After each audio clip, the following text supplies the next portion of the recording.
that you and your son wouldn't get out alive? Sure.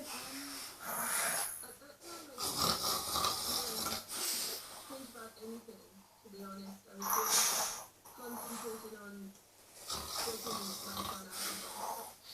So how scared were you?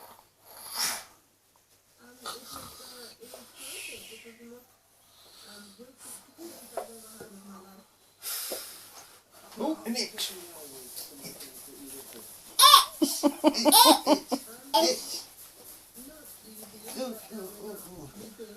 Oh, other leg. Other leg. We live just less than a mile away from the mall, so it's been You too crazy.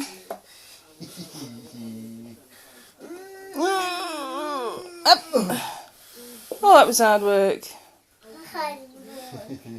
It's